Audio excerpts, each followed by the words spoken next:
নমস্কার বন্ধুরা, Bengali food জাংশনে আপনাদের সবাইকে আবারও একবার স্বাগত জানাই।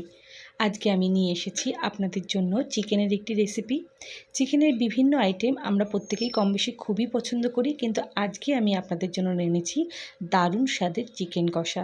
এই চিকেন কষা একবার খেলে কিন্তু আপনারা বাধ্য হবেন বলতে যে সত্যিই অসাধারণ হয়েছিল।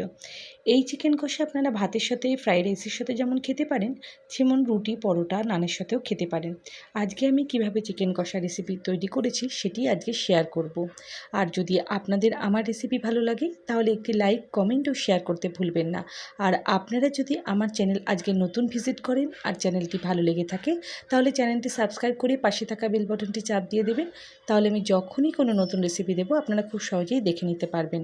প্রত্যেক বন্ধুদের কাছে অনুরোধ রইল ভিডিওটি স্কিপ না করে ফুল ভিডিও দেখার, তাহলে আপনারা যখন রেসিপিটি তৈরি করবেন রেসিপিটি পারফেক্টভাবে তৈরি হবে।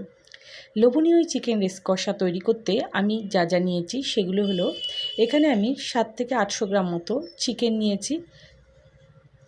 নিয়েছি টমেটো বাটা, টক দই, কাঁচা লঙ্কা বাটা, রসুন আর আদা বাটা, ধনে গুঁড়ো, কাশ্মীরি লঙ্কার গুঁড়ো, জিরে গুঁড়ো, লেবুর রস, হলুদ গুঁড়ো, এর সাথে গোলমরিচের গুঁড়ো, পেঁয়াজ কুচোনো।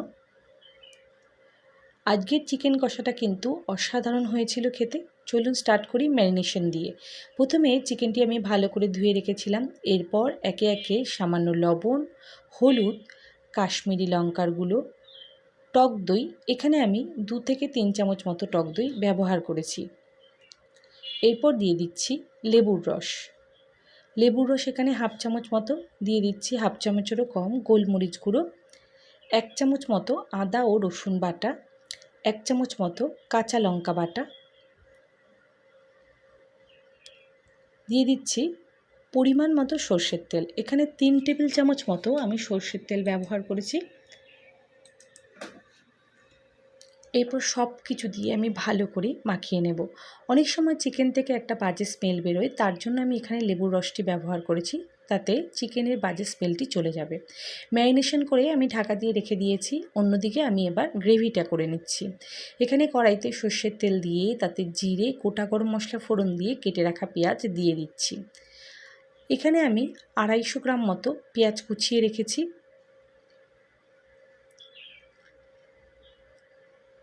পেঁয়াজটি কিন্তু খুব ভালো করে ভেজে নিতে হবে। আপনারা দেখতেই পাচ্ছেন যে পেঁয়াজ কোন পর্যায়ে আমি ভেজে নিচ্ছি। এরকম ভাজা ভাজা হয়ে গেলে এরপর আমি এর মধ্যে আদা ও রসুন বাটাটি দিয়ে দেব। দিয়ে দিচ্ছি কাঁচা লঙ্কা বাটা, কাশ্মীরি লঙ্কার গুঁড়ো, জিরে গুঁড়ো, ধনে গুঁড়ো ও হলুদ গুঁড়ো। সব কিছু দিয়েই আমি পেঁয়াজের সাথে ভালো করে কষিয়ে নেব। আমি কিন্তু আজকের এই চিকেন কষাটি একটু ঝাল ঝাল ধরনের করেছিলাম। আপনারা চাইলে ঝালের পরিমাণ আরও বাড়িয়ে বা কমিয়ে নিতে পারেন। এরপর সমস্ত কিছু দিয়ে ভালো করে আমি মশলা কষিয়ে দিলাম। স্বাদ অনুযায়ী এই পর্যায়ে আমি এখানে লবণ দিয়েছি। আমি কিন্তু পেঁয়াজ ভাজার সময় কোনো লবণ ব্যবহার করিনি, এখন আমি লবণ দিয়ে দিচ্ছি। পুরো পেঁয়াজটি কিন্তু লো টু মিডিয়াম ফ্লেমে মশলার সাথে ভালো করে কষিয়ে নিতে হবে। এখন দেখতেই পাচ্ছেন যখন তেলটি ছেড়ে দেবে সেই সময় কিন্তু আমি এখানে 2টো টমেটো বাটা রেডি করে রেখেছিলাম, সেটি গ্রেভির মধ্যে দিয়ে দিলাম।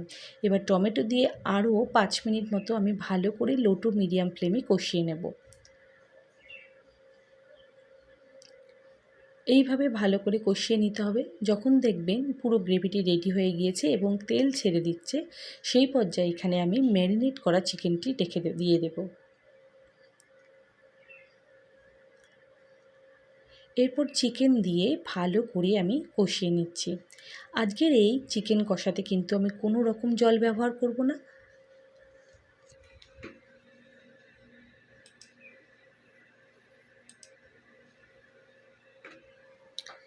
এরপর আমি ভালো করে কষিয়ে নিয়ে ঢাকা দিয়ে মিনিট 10 রান্না করব। ঢাকনাটা সরিয়ে মিনিট 10 পর আসলাম। দেখতেই পাচ্ছেন কতটা পরিমাণ জল বেরিয়ে গেছে চিকেন দিয়ে।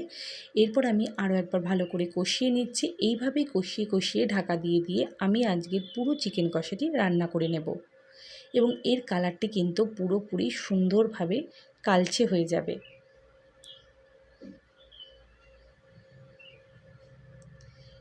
এরপর আরও একবার নাড়াচাড়া করে নিয়ে আমি দিয়ে দিচ্ছি স্বাদের জন্য আরেকটু লবণ।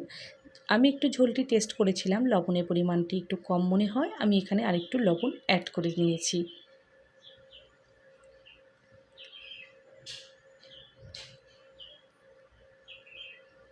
এরপর আমি আরও কিছুক্ষণ ঢাকা দিয়ে 10 মিনিট রান্না করেছি। দেখতেই পাচ্ছেন চিকেনের কালারটি কিন্তু আস্তে আস্তে চেঞ্জ হয়ে আসছে। এই পর্যায়ে আমাদের চিকেন কিন্তু পুরোপুরি রেডি হয়ে গিয়েছে। আমি এই সময় নামিয়ে ফেলবো এবং এই নামানোর আগে আমি দিয়ে দিলাম সামান্য গরম মশলা। দেখেই বুঝতে পারছেন চিকেনটি কতটি লোভনীয় হয়েছে এবং খেতে কিন্তু অসাধারণ হয়েছিল। ব্যাস, আজকে আমাদের ঝাল ঝাল চিকেন কষা পুরোপুরি রেডি হয়ে গিয়েছে। এরপর গরম গরম আপনারা সার্ভ করুন যে কোনো খাবারের সাথে। আশা করি আমার রেসিপি আজকে আপনাদের খুব ভালো লেগেছে। সবাইকে অসংখ্য ধন্যবাদ ভিডিওটি দেখার জন্য। সবাই খুব ভালো থাকবেন, সুস্থ থাকবেন। দেখা হচ্ছে পরের কোনো একটি নতুন ভিডিওয়।